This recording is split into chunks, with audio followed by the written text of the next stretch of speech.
I want to reflect on how Jerry and I met.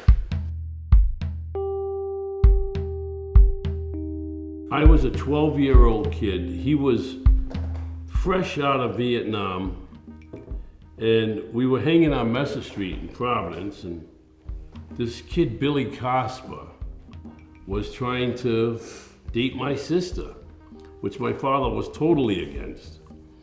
And my father chased him out of the driveway up to Messer Street, told him never come back. Within 5 minutes, it seemed, here comes Jerry Tillinghast.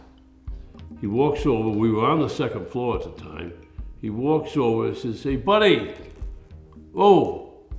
So my father grabs his rifle, because he was a sick motherfucker. He pulls the rifle down on the rail and he goes, "What do you want? What are you looking to do, buddy?" And Jerry goes, "Listen, number one, put the fucking gun down. Put the gun down, because you're not going to use it."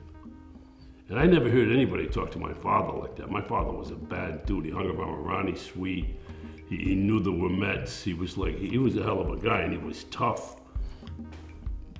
My father turned and put the gun down, like he knew he better.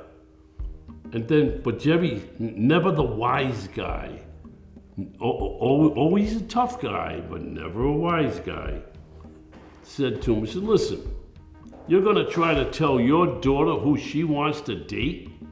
Why are you like that? The kid Billy Cosper's not a bad kid." How old was she at the time? She was about, if I was 12, she was 13, 14. 14. But you know, Billy Cosper was like 16. It wasn't one of those things, you know.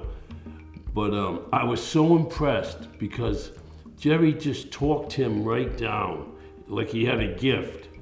Forget this nonsense. Don't do this. And man, ever since that day, I looked up to Jerry. And whenever I would hear about him or see him somewhere, eventually it was jail where I saw him. It was like he was my idol, and I loved the guy. One time we were walking into a bar called the 7-Eleven in Oneyville, and his friend Jerry Morris, who I knew wasn't my friend, was the bartender. And I opened the door as Jerry was approaching it. We didn't go in together, but we walk into the bar, and this guy is giving Jerry a whole heap of shit. So I look at Jerry, and he looks at me and goes, "Why don't you go take care of my lightweight?" Light work. Yeah. I was like, my pleasure. This guy was a piece of shit, causing nothing but trouble. I dropped this guy cold. You know, when you got a little power behind you, you swing a little harder. And that's what I was accustomed to, being around people, so I swung harder. But that's just another one of the times when I met Jerry. I hadn't seen him because he went to jail in '78 for the so-called murder of Bajmazian. But next time I see him, he's 20 years old, 18 years older, and he's playing handball in the gym at the prison.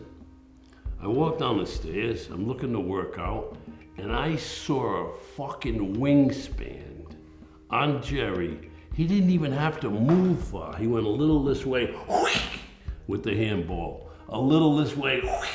He had whoever he played going all over the court, and he was just going to the right, to the left. It was unbelievable. It was a sight you had to see. It's a shame we didn't have videos back then.